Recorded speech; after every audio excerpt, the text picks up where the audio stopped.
Hi there, guys.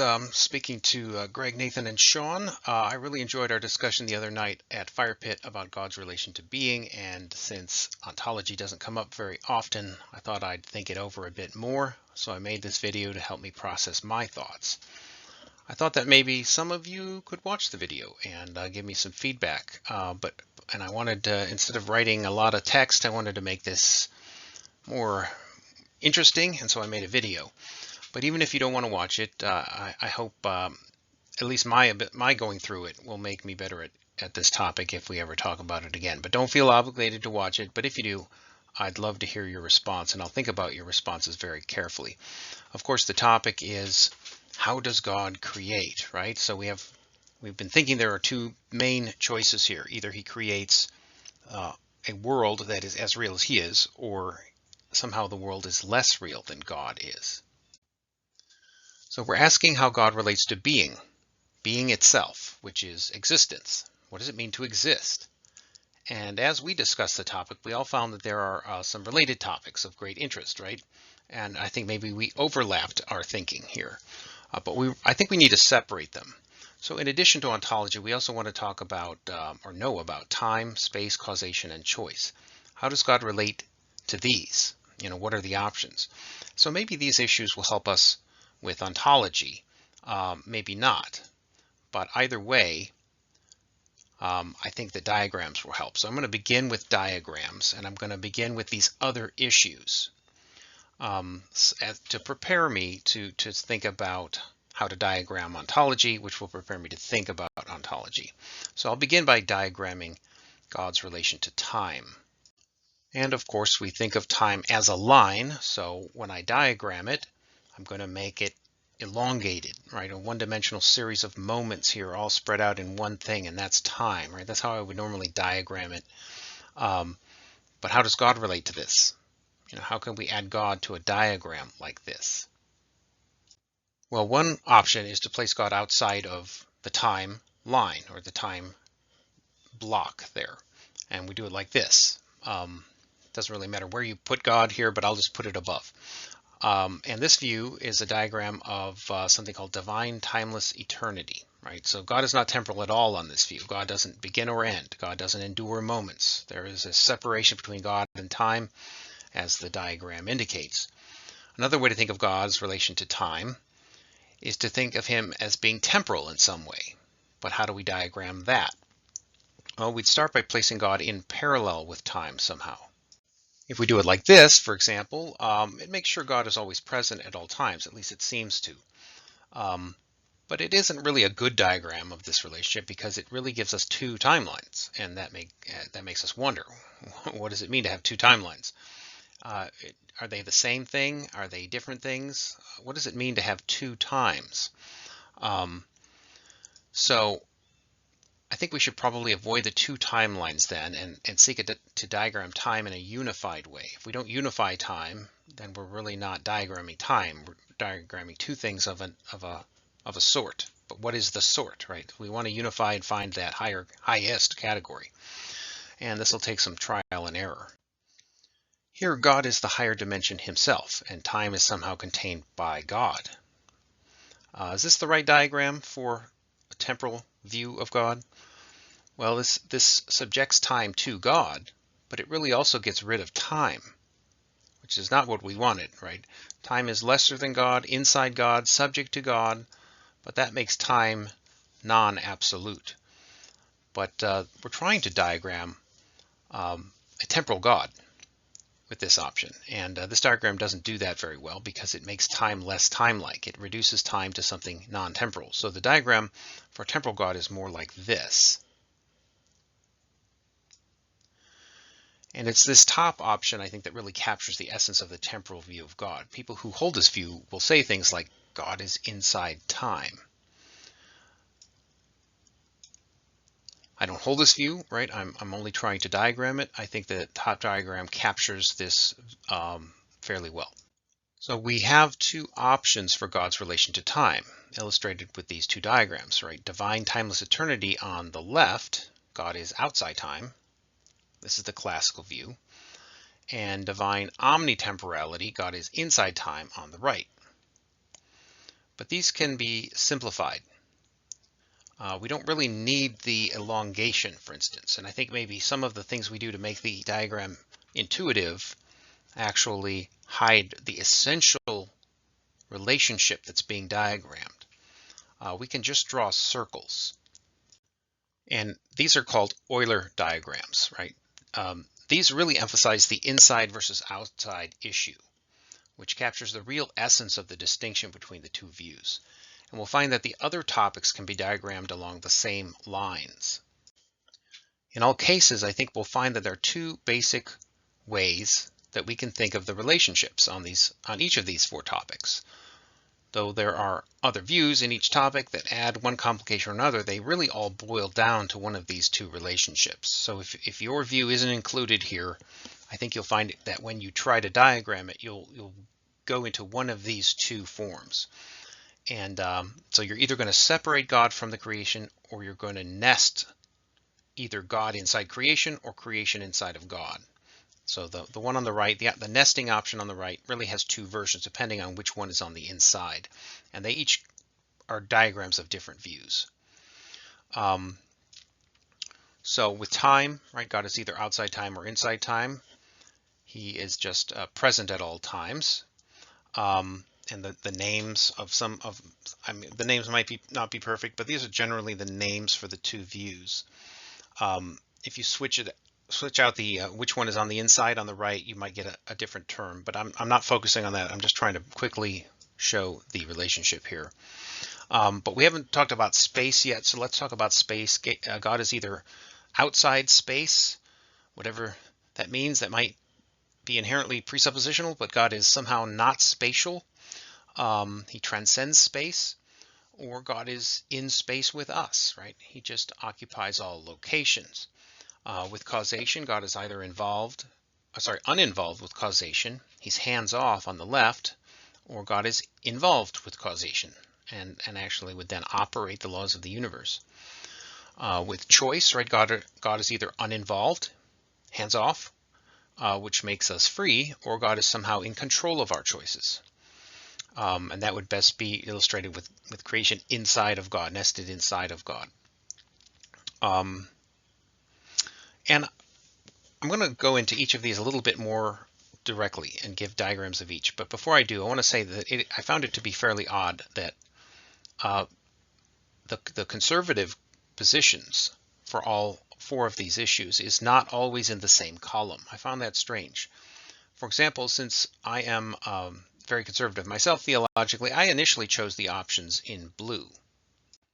I have since changed my view, right? Each of these is going to be modified by Paramethides in a fundamental way, but I think a conservative theologian would select these options here in blue, and of course the liberal theologian would select the other options, right? But currently I think that the diagram that best fits Paramethides is the one at the right, bottom right, and so I found something more conservative than either omnitemporality or divine timeless eternity, and but that's not the point, right? So let's run through each topic now and quickly see how the two options can be diagrammed. We've already done it with time, so let's do space next. Now we can make the space diagrams somewhat more intuitive as we do with time, but they express the same concepts as the simplified Euler diagrams. So that's really, I guess, a more intuitive way of saying that excuse me, that God is outside of space, whatever that means, that God is not spatial, or that God is spatial, just like the creation. If God is spatial, then he is inside space, right? He is conditioned by and located by the dimension of space, quite literally. And I would say that is a pretty naive way of describing the doctrine called divine omnipresence. The more nuanced versions don't do it this way. Right, but we can return to the Euler diagrams there and see that the relationship is really just the same. But at the right, I want to say that another option is possible. If we switch the labels so that God is on the outside circle and space is the inside circle nested within it, we we really get the more nuanced doctrine of omnipresence that you might read in a theological book. But both of them are ways to express the doctrine known as omnipresence. Switching the labels just allows you to be more nuanced and conservative. And we can do this with causation. God is either hands-off at left or hands-on at right. At left, we're really describing deism. At right, we'd call it occasionalism. This is about the laws of causation by which the world operates, that one thing acts on its own and causes another to change somehow.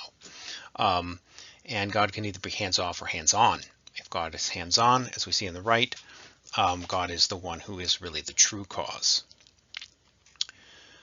And I'll mention again that there are two versions of the diagram at right. If we switch the labels on the right diagram so that God is inside the circle of causation, then that would indicate a typical naive view of causation. I don't think that has a name, but I think it's actually described as naive. In that case, the laws of logical order and physical causation both would be considered absolute, so that God didn't really create them. He instead would create by them. And the last of our items on the list was choice, and we can also make diagrams for that. And so creatures are like humans and angels are sometimes believed to have free will. And once again, we say God is either hands-off or hands-on. And we can again reverse the labels on the diagram to the right to create the naive view that presupposes the concepts involved with making choices. At left, we have the libertarian view in which God does not control free choices at all. At right, we have either compatibilism, sometimes called soft determinism, or we have theological determinism, where God is in complete control, and that's sometimes called hard determinism. And that completes our attempt to diagram these other side issues, and we're hopeful that this is going to help us understand being.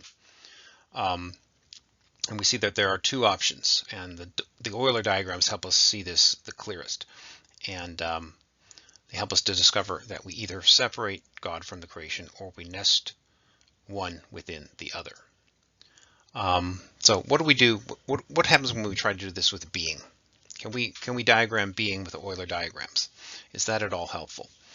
So it might be very helpful. It might be just the same as all the other issues, or it might be very different, right? We won't know until we make the attempt. So the previous topics are less fundamental than the topic of being. Being is about existing at all, right? Not about existing in a particular way. But what does it mean to exist at all? And as I tried this out myself, I noticed that I have a tendency to conceive of being much the same way I conceive of space. So we use words like in and out, inside or outside. And I produce diagrams that make distinctions according to locations on the diagram. It remains to be seen if using space as an analogy for being is helpful or harmful, but maybe we can learn something before we move on. And like before, I found that there's a choice here between separating and nesting. If we separate God from creation in the diagram at left, we're saying that both God and creation exist in the same way. That existence is a binary issue. You either exist or you don't. And so the diagram is actually quite intuitive, because if you exist in the same way, then it could be that you're just standing right next to God. You're just two objects that exist that can be juxtaposed. And so then in that case, there'd be no nesting, right, of one inside the other, whatever that would mean. Alternatively, in the diagram to the right, if we don't separate God and creation, then we have to nest them. One is inside the other in some way, whatever that would mean, right? So they both exist, but one's existence is somehow dependent on the other's. And that makes the dependent entity lesser in some sense, right? Lesser in terms of being, less real. Still yet to be determined what that actually would mean. I think this helps us see that initially we have a kind of a problem starting to show itself with the left-hand option. The problem is that the topic in question, being, which we think of spatially, creates a different location for God as compared to creation, a different location on the diagram. So this is a diagrammatic separation. What we still haven't interpreted what that separation would mean. To do that, we have to think about it, and we can't really rely on the diagram. So I used an arrow here to show that in some way the two are being distinguished. just as on the right, in some way, one is nested inside the other. But for now, I'm focusing on the left and a problem that arises immediately. So the problem for that option is that we see that there is a way at all for them to be separated. That becomes a larger category that is implicit here, according to which we're separating the two. We're distinguishing the two. So if the two are distinct, regardless of the way they are separated, regardless of what that means, then we need a higher dimension in which to make the separation. So this is not necessarily a spatial dimension that I'm talking about, but any way by which they are differentiated. The spatial analogy is helpful, I think, because if God exists the same way we do, then it is as if we're placed side by side with God. But what is this dimension, right? What is this beige area in which we can make the distinction between the two? Well, it's being. It turns out to be quite difficult to conceive of this except to use space, but, whether we're using our imaginations or a diagram, there has to be some way by which they're distinguished, right, on this view at the left. But notice that whether we use space or any other way of conceiving this, we have to produce a container for God, which I'm representing with the beige zone. So we have to elevate a category above God to contain the two of us. It is by this category, according to this category, whatever it is, that we make the distinction. And we don't have to know what that category is in order to see that a category is needed. But of course, our target is not space, but being. So we need to refine our question. I think this changes our initial question. Right? Does God occupy or create reality? Those are two different options. If God merely occupies reality, then we presuppose reality. If he has to create reality in order to create anything else, right? That's like some kind of a fundamental category here by which everything else is created. So I ask the question this way now because you can't really have God creating existence and then existing. And you can't have God existing and then creating existence, right? There's a chicken and egg problem here because we're talking about existence itself. This is not just a temporal problem either, but a logical one. Logical order has the same trouble as temporal order. We can get rid of time and we still haven't gotten rid of this problem. God must come before existence logically, or else we elevate existence above God, and in that case God is never consulted about what it means to exist. That fact would be true apart from God and before God even creates in a logical order sense. So he wouldn't be the source of existence. And that would become a category that exists apart from God that God must live up to. So how do we answer this new question? To figure all of this out a little better, we have to abandon, I think, the diagrams and start thinking about the concepts that are in play. This is not a new problem, of course, and in the past this problem was understood to be about categories, hierarchical categorical systems. That's where everyone is working who works on this problem, starting back with I believe it was Plato. And I think that the best way to deal with categories to talk about it here is with an outline. So I'm not saying that outlines are ancient, but we're going to use that to understand what categories are. So an outline is a way to conceive of the general properties of a categorical system. So we need to look into the properties of outlines to make any progress. In other words, to understand how God creates beings without presupposing being, we need to understand the paradoxes that arise when we consider the two options. So we need to understand categories. And to do that, we need to look at the humble outline. The general features of an outline will help us to understand what categorization is. So I'll start with some general features. First, I want to note that outlines express a kind of order, which we're calling categorization. And this is really the fundamental kind of ordering. This kind of ordering comes before all other kinds of ordering. This is very fundamental, right? This kind of ordering is necessary for thinking and sensing, in fact. So categorizing is fundamental to both thinking about any topic and sensing our world. We categorize to both think and to sense. As far as we can tell, there is no other way to think or sense.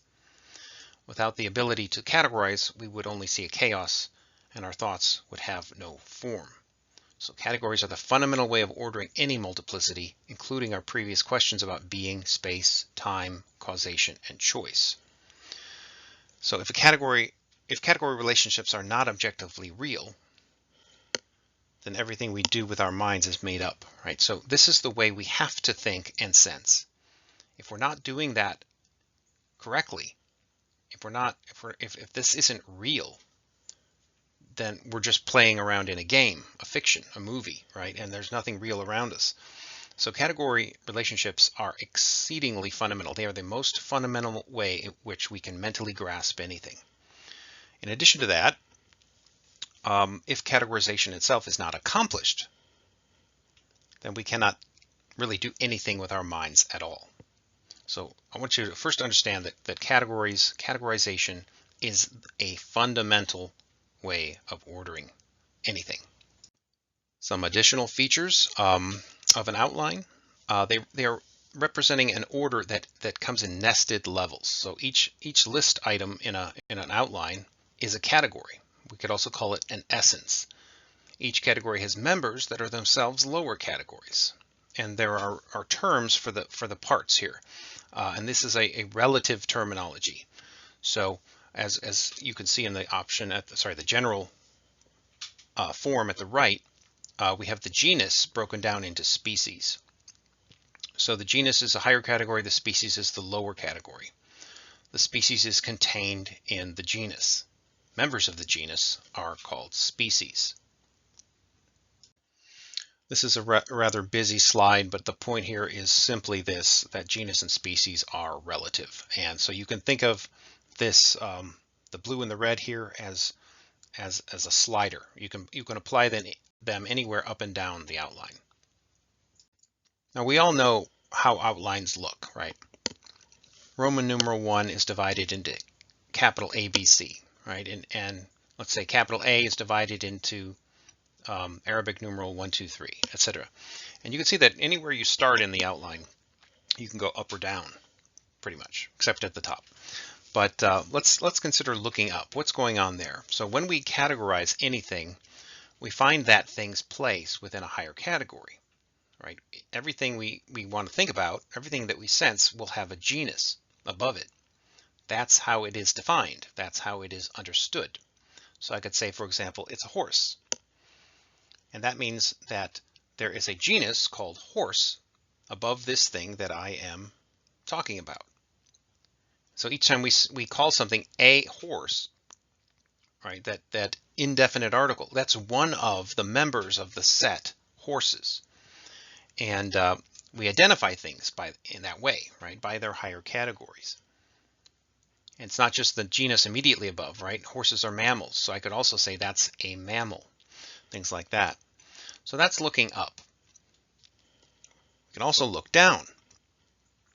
So each genus also has members that fit the definition of that genus, right? Each of the members is also a category, which is a subcategory, right? And you can keep going, right? And you can keep going into greater and greater divisions, depths of division. And each subcategory has a subcategory that either stops with a particular individual or it perhaps continues ad infinitum. So I could say Shadowfax is the first horse. That's naming a particular individual, but we can break down Shadowfax into parts, various different ways, right? So we'll talk about that here in a second. So all of that leads us to the question, is there a bottom to the outline? Is there a lowest category, that can't be divided? Well, relatively speaking, right, we can really treat any category, any place in the outline as an individual. But any individual can be broken down into parts of some sort, right? Material, conceptual, or temporal. At least that's what I think. But there are two possibilities, right? You can either imagine this to be an infinite division, or it's finite, it ends. Now, Aristotle, very important early ontology philosopher, a philosopher studying ontology, he believed that there was a simplest concept, which was the simplest object, right? He called it the substantial form, and there's nothing lower than that. So there is a bottom category, but attempting to complete Aristotle's philosophy. Hegel actually concluded differently. He said that no, this is infinite, right? There's infinite depth to the hierarchy of concepts. But we can go the other direction and say, is there a highest category? Is there a top? Well, there's no question here, right? There has to be a top.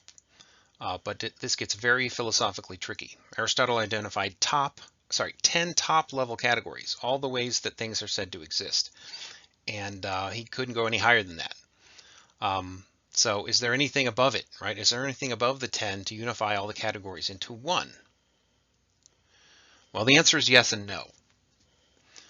There's no single unifying category above them all, but one could think of the 10 categories as being subordinated to being or existence. They all exist. And that kind of acts like a top category. But the problem is we can't know what being is without a higher category than it, right, to help us understand it. So the top category can't be considered a category at all, properly speaking. So the problem is that you like as a situation with the horse, right? You know it's a horse because there's a higher category that a particular horse is a member of. But if you're at the very top, there is no higher category, right? So how do you know the essential properties of the highest category? There's no way to do it. And here are the 10 top categories given by Aristotle. This is the top of the outline, the top 10 divisions anyway. And the question is there anything at the top to unify them? What unifies them all? And if nothing's there, it seems that we would be unable to conceive of any of the 10. But we can conceive of them, so there must be something there, right? So we're kind of using it, presupposing it, without being able to know anything about it. So we reach this conclusion that there has to be something there in a way that's called apagogy. We're reaching this conclusion apagogically. And the conclusion itself is apophatic. So in other words, we can deduce the dependence of the 10 on something higher by concluding that they are incomplete, that there is a paradox when we try to imagine that they are not, that there is nothing above them. When we try to think about that, we run into all sorts of trouble logically. And from this we infer that there must be something unknown upon which the 10 depend. And that is being, right? So when we call it being, we are speaking negatively, apophatically. We aren't saying anything positive about whatever it is that unifies the 10. In other words, we're not, it's not enough to name it. We cannot understand something just by attaching a word to it.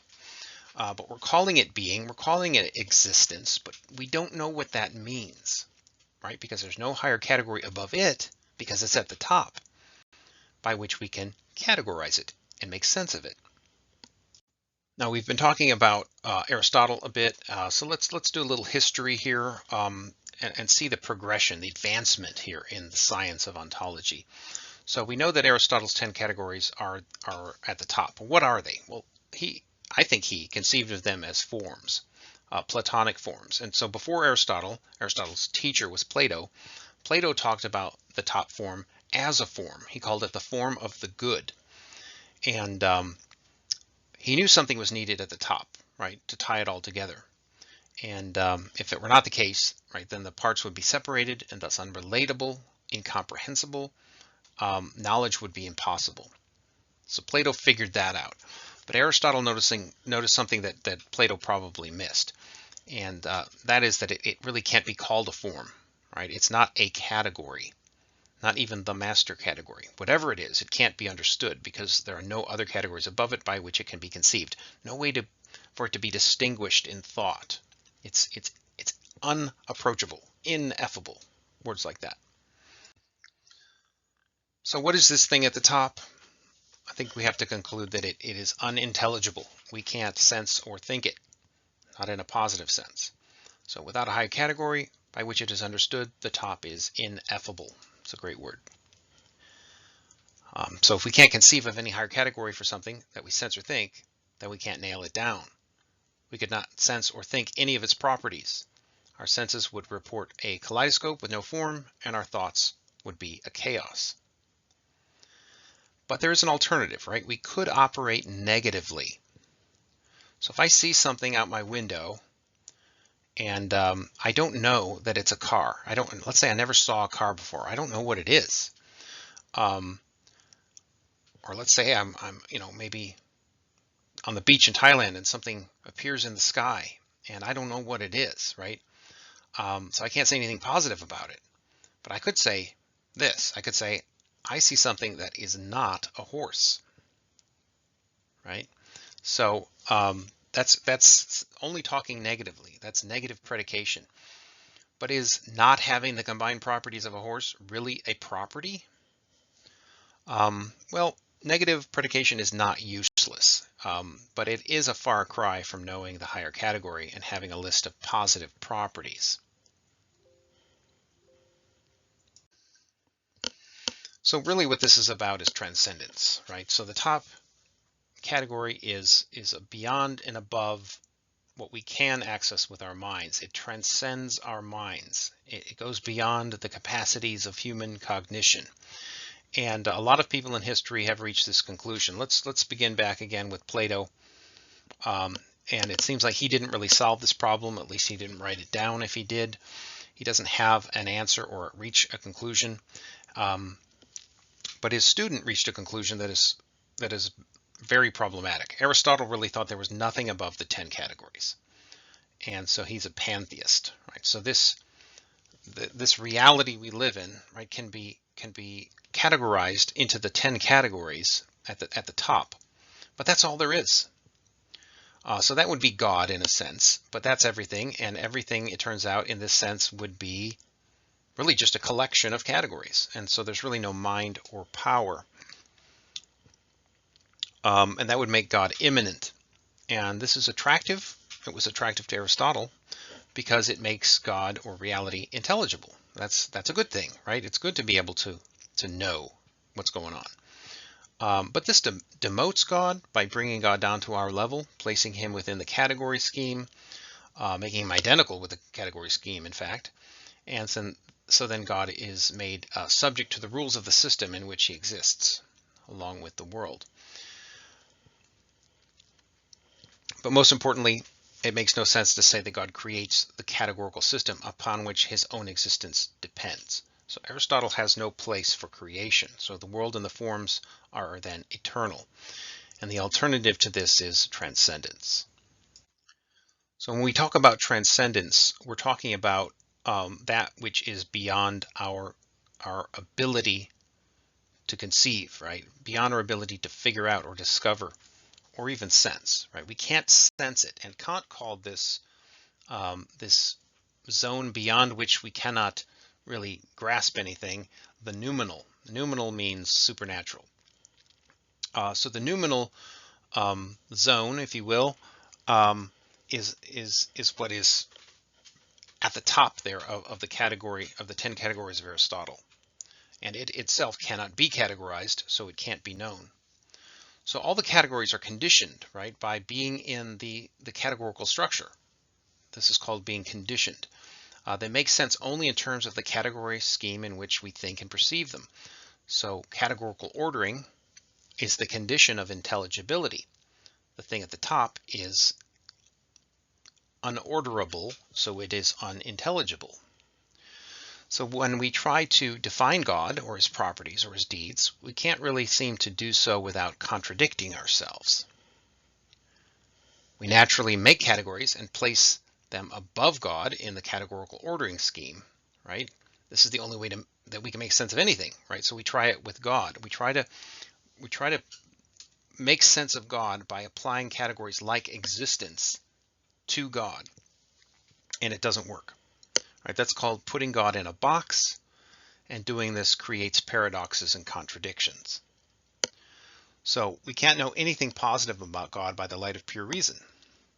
Yet we also find that something is needed to tie it all together. That is why we need to be told about God by God. Revelation can overcome this conundrum. So we have been talking about being. Why are we suddenly talking about God? Well, as Aristotle noted, this is really the source of all things, the one thing that ties it all together. But just as the top category is beyond the reach of our minds, so then would God be. If God is the one who ties all things together, then God is noumenal. And so the problem we've been encountering here is a problem about God and God's transcendence. And returning to the historical line here, after Aristotle, and I didn't mention the Stoics as they don't really play around with this, but after that we get the Neoplatonists, and they talked about the top category as under the term the one, right? So you might think of it as the one at the top. This is the transcendent one, and that's how they thought of it. They said, yeah, it's transcendent, it's out of reach. But the founder of Neoplatonism, called Plotinus, he said, yeah, I can still know things about it. How can I know things about it? Well, for him, he accessed it through these mystical experiences. The one, as it were, reached down to him, he interacted with it, and he gained knowledge of it. At least that's what he assumed was happening. So, interesting, transcendence can be a gift. Knowledge of it can be a gift, but you can't really conquer it through pure reason. So the solution here to this problem with the Neoplatonists is to abandon reason and to trust revelation, what is revealed by the noumenon. And so after Plotinus, Neoplatonism became very popular, and in medieval Europe, of course, Christianity took over all things, and one of the early Christian theologians and philosophers, Augustine, and then several after him, of course, became Neoplatonistic in their philosophy, and they combined that with their theology. And to them, it wasn't mysticism that gave us knowledge of the one, it was divine revelation, right? And the one is God. But notice that this doesn't really solve the rational problem. We haven't found a way to prove what the one is, what its properties are. So the problem's never solved. So transcendence, transcendent beings like God are always ineffable through reason. And this makes the very important theological problems very difficult to solve. Can we even understand what the answers might be, what the options might be? Could it be the case that we can't even understand the revelation about it? All right, that's a serious problem philosophically. So the inability of reason to grasp being came back to bite us, because asking questions about God's relation to being forces us to use reason to understand revelation. So we must not abandon reason, even when we acknowledge that the answer to our question must come from revelation. We need reason to formulate options, to decide between them, and to interpret the Bible. So now let's try to answer the question, right? I think we've adequately been prepared to consider the options, and we seem to have three options. So number one, either God creates us to be real at his own level, or two, God creates us on a lower level relative to himself. And those are displayed in outline form at the right. Of course, there's a third option. Perhaps categorization is not even applicable to this question. It might be unintelligible. The way that we have to think might not allow us to even consider other options that are the truth. I want to discuss this a little bit here. I'll discuss it a bit later as well, here in the three subpoints. If God can't be categorized as immanent, and if he can't be conceived as being beyond categorization either, so neither of the first two options, and if not even negative and apophatic conclusions about God are correct, then the truth is not only undiscoverable, but it is also incomprehensible. And that would mean that not even revelation can help us to understand, right? God could even tell us the truth. We wouldn't be able to conceive what's going on. We wouldn't get it. But I think as an approach here to this third view, it's wise to see if the other two options can bear any fruit before we resort to option three. And that means that we should first see if any philosophical and theological options remain feasible. So I will name these three options so that we can refer to them later. I'll call option number one, oh, I got them out of order. I'll call option number three skepticism. I'll call option number one immanence, and I'll call option number two transcendence. Right, I call the I call the first one immanence because, look, God is in here with us. God is in reality right alongside of us. He's immanent. I call the other view transcendence because, look, God is at a higher category than us. God, look at that bottom right outline. God is not in the same genus as we are. In fact, God is the higher genus.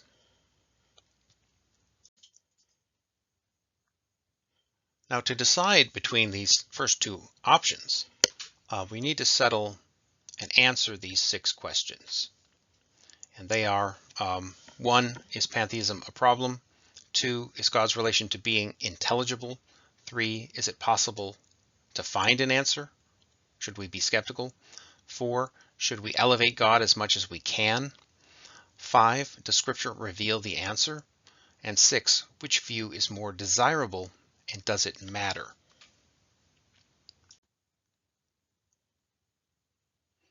All right, on the first question, is pantheism a problem? First, let's define pantheism. I define it as really the identity between God and world, God and creation. So God is the world, and the world is God. So God did not exist before the world, and vice versa. So there's really no creation in a pantheism. So God would have to pre-exist in order to create the world, right? But if he's the same thing as the world, you see there's a circular problem there. So though God controls the world, that's not changed.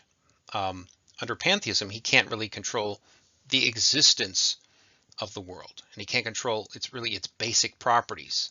He just is. So there's really no decision made by God as to his own properties or the properties of the world because they're the same thing.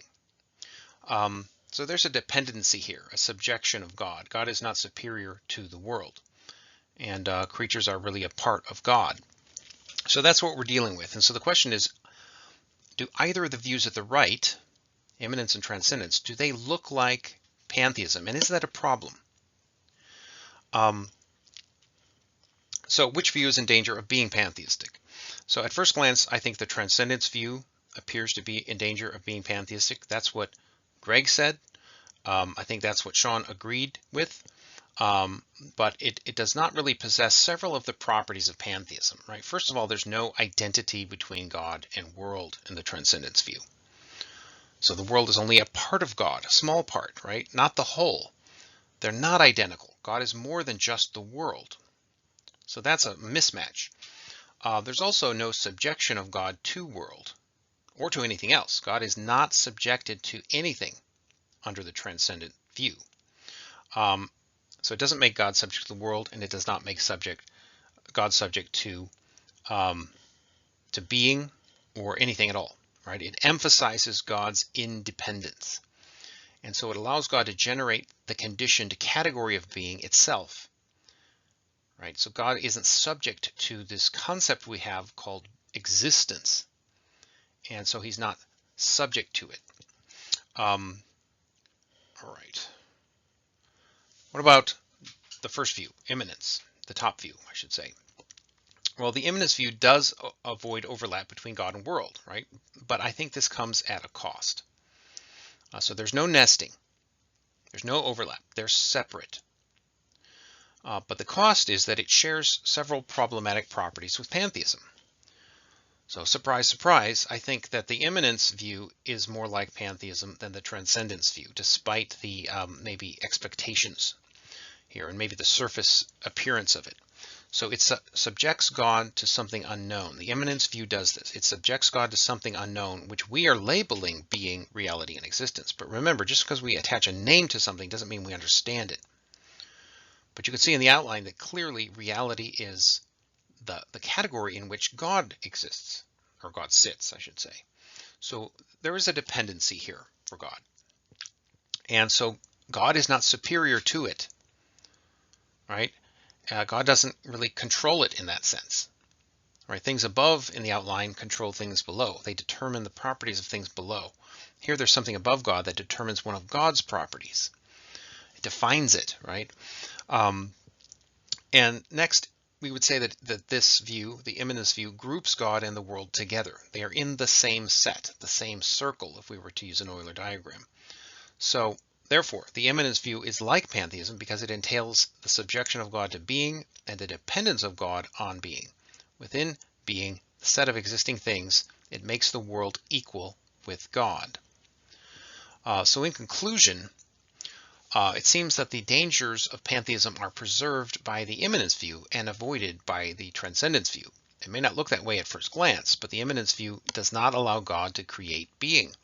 God is instead contained within being, conditioned by it, and therefore subjected to it. Now at this point you may argue, maybe there's a third alternative here, a way out. Maybe God and being are the same thing, God and reality. Is that a third view? Well, I think this matches, or at least very similar to the transcendence view, more than the immanence view at least. It may be a way to interpret the transcendence view, I'll say.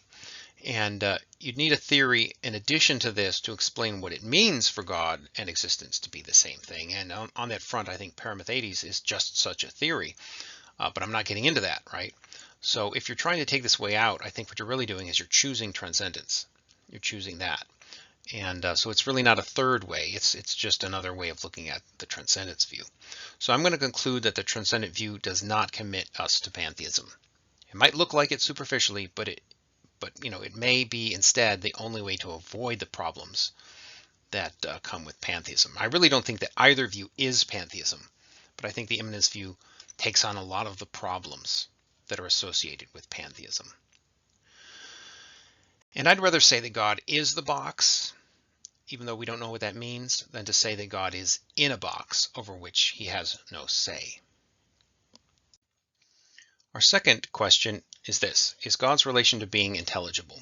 And I will summarize what's on the screen here very quickly by saying the lesson of philosophy is that the top category is out of reach. It's unintelligible. It's noumenal. We don't know anything positive about it. So when we want to know God's relation to being, we see the whole. I don't know either one of those things. I don't know positive things about God. I don't know positive things about being.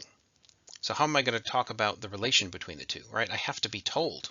God has to reveal these things. I can't figure it out through the use of reason. But which one of these two, immanence or transcendence, best comports with these facts, right? Well, we can see that in the immanence view, God is in here with us, and whatever is above God is unintelligible. So God is just one of the things that the categories apply to. Does that really comport well?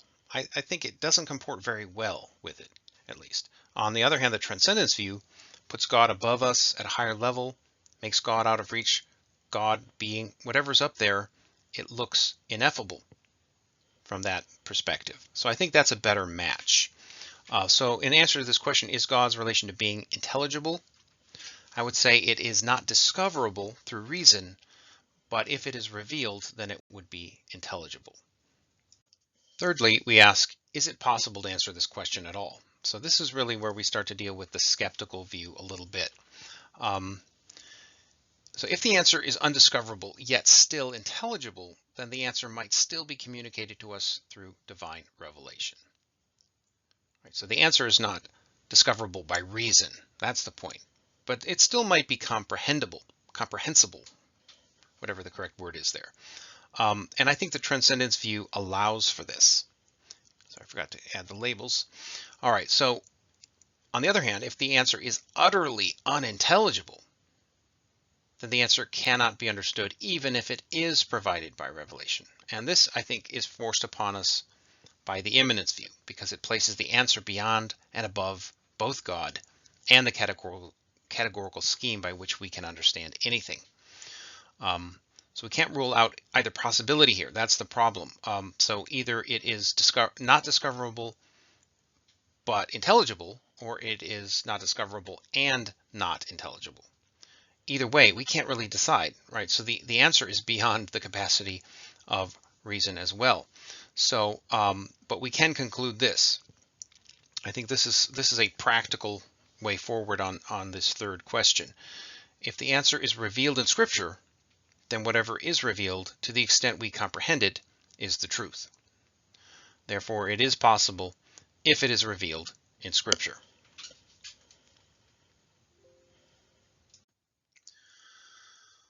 Fourthly, should we elevate God as much as we can?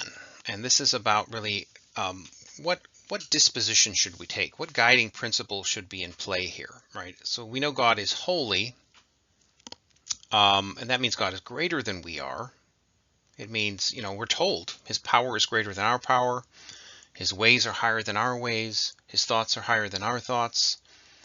But what about God's being? To me, at least, it seems more appropriate to elevate God whenever possible. Worship is a good analog here. So when we worship in prayer or in song, right, what do? We prostrate ourselves. We bow our heads in prayer. We express the greatness of God. We raise our hands to elevate God relative to ourselves. And God accepts this as an appropriate disposition. We're told to humble ourselves and submit, and God commands and accepts praise. So in addition to telling us that he is greater than we are, he encourages us to adopt an attitude of humility relative to his superiority.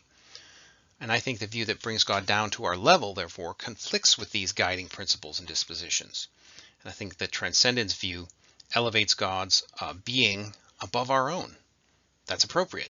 The immanence view makes us equal with God in terms of being. So next, I want to consider number 5, does Scripture actually reveal the answer? Does it tell us anything about ontology?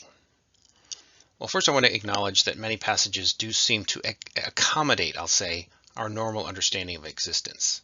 That black and white approach, that naive, I guess I would say naive, not to prejudice it, but at the same time, even though it kind of talks to us at our level about existence, it never teaches directly that existence is a binary issue, that we either exist or that we don't. It doesn't do that, right? And we have other issues, right? We have complicated, difficult doctrines like the Trinity, the Incarnation, time and choice, free will. And on those issues, we see two sets of scripture: the accommodating scriptures that kind of talk to us on our level without actually confirming that our presuppositions are correct. And then we have the more complex passages that really seem to get down to brass tacks. And so with these other difficult issues, there's a small number of passages that can be found that begin to remove that veil and to speak about the issue directly. The hard facts that are hard to understand, complex, require a lot of abandonment of our presuppositions. And I think ontology is like that, right? There are two sets of scriptures. There's a lot of accommodating scriptures that allow for our normal naive understanding of existence, and there are a few that really get down to it, right, that speak directly to ontology. And I'm going to go through a few passages here. Now, we already talked about 1 Corinthians 15:28, which ends with, so that God may be all in all. And that seems to recommend the transcendence view. But I think of this now as the weakest of the passages, because, as Sean pointed out, we can question the context. Maybe it's not about ontology, and I'll say fair enough there. But we really can't say that it rules out the ontological conclusion either, right? It doesn't contradict the transcendence view. So I'd say at best, this is a hint. It might slightly point in the direction of the transcendence view. Moving on to the next passages, move on to Acts 17:28, which has in it, for in him we live and move and exist. So I'm first going to note, as it's in bold there, that existence is explicitly included here. In addition, Paul is speaking to a philosophical audience. He's on the Mars Hill evangelistic trip, and he's talking to philosophers, right? So this is likely not an accommodation, at least not as it's not as dumbed down as other passages. It's as complex as Paul can be when talking to philosophers. So I think this is about ontology. It also uses the preposition in with a philosophical extension. So it lists, in addition to existence, it lists life and movement. And of course, movement really deals with time and causation, right? And life speaks to choice. So these are the other issues we began with, right? And I think that their inclusion here confirms that when he says exist, that he's talking about ontology. So I'm going to go ahead and say that's a strong piece of information here. It's really very helpful. Then we move on to Hebrews 1:3, where we see that God's Son upholds all things by the word of his power. About the Son's sustaining work. But how does this deal with ontology? Well, I think that this one tells us that our existence is sustained. That we are needs support. It's contingent, right? And so this is a fundamental kind of dependence of world upon God. And this, I think, is in conflict with the sense of independence we get from the immanence view. So I think it kind of lessens the likelihood that the immanence view is correct. Next passage is Colossians 1:17, where we learn that God's Son is before all things, and in him all things hold together. So God not only sustains us, but we persist only in him. So this verse ties the last two verses together, I think, very nicely. It deals with sustaining and existence, and really some kind of nesting of one being inside the other. And I said earlier that we can use the preposition in with a philosophical extension. People don't often think this way, but the word in is not limited to spatial contexts. We can be in something in multiple different ways, and the word itself isn't limited to any of those ways. We tend to learn it that way first, but when the Bible uses the word, it doesn't use it in restriction to just the spatial reference. All right, one other verse. Nope, no other verses. So in sum, I want to tie all these passages together. There's a huge list of verses, tongue-in-cheek. What do they say? Well, I think the passages are mostly about ontology, or at least the first one could be. And I don't think there's much accommodation going on with these passages. Secondly, they tell us that we are in God. What does that mean? Well, it could mean anything, but I think it has to mean some kind of nesting. In a conceptual sense, there's some kind of nesting. One is in the other, one is dependent on the other, one is subject to the other. And if the context is ontology, of course, that means one is more real than the other. One's existence depends on the other's existence, right? That kind of a thing. And thirdly, it tells us these passages tell us that our existence is dependent on God's activity. God wills us to be. So our existence is contingent on God's will. So these passages, I think, favor the transcendence view much more than they do the immanence view. Sixthly and finally, the question is, which view is more desirable, and does that matter? I think first, I want to note there's really a strong instinct within us to resist beliefs that humble us. So free will is a desirable way to understand choice. Independence from control, from any kind of need for existence or any other need, right? We don't like that. We like to be independent, and we like to be safe and stable. That's desirable.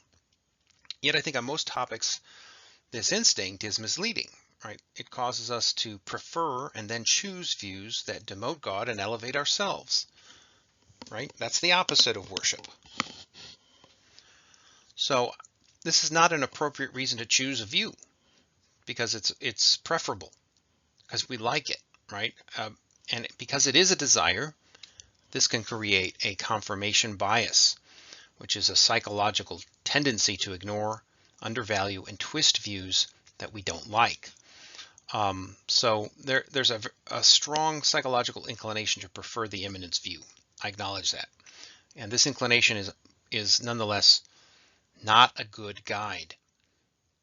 Right? It doesn't work with the other contexts. It doesn't really work here. I would say don't trust it. Don't pick the view by preference alone.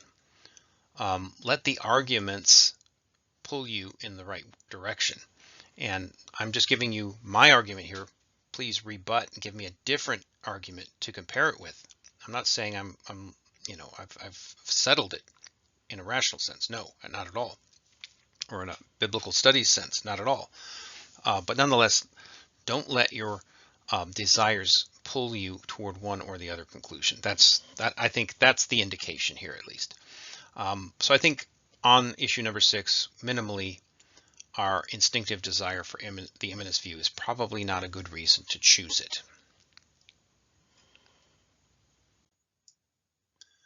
So in conclusion, if our choice is between a God that occupies or creates reality, then I think the better conclusion is that God creates it.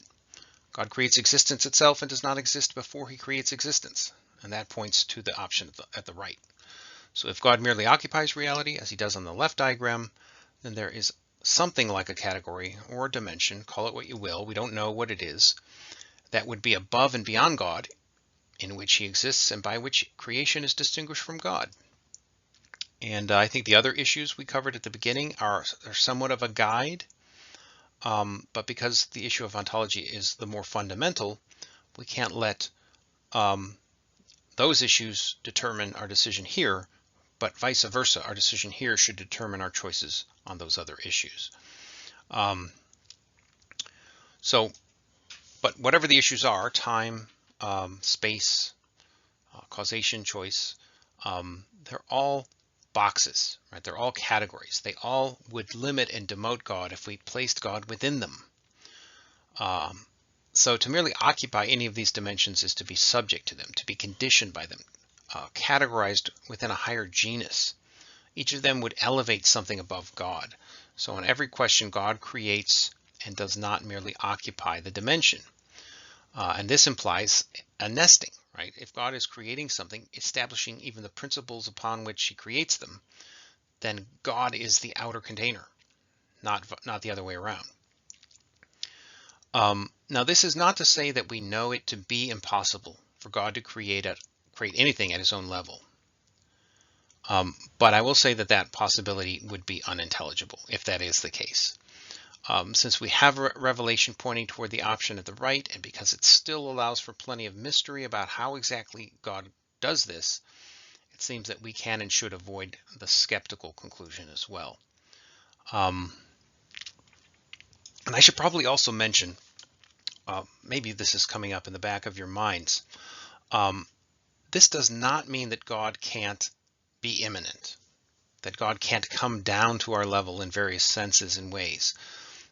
Such a visit would not have to involve God vacating the other dimension or the absolute dimension completely, right? So this conclusion does not rule out the immanent activities of the second and third person of the Trinity, and it doesn't rule out the incarnation or theophanies. And that's it. Let me know if you have any constructive criticisms on the analysis or the argument here. And be sure to like and subscribe to my channel. No, just kidding. Haha. All right. Well, I hope to see you guys soon. I hope you can make a trip up here in the near future. Thank you for listening. Bye-bye.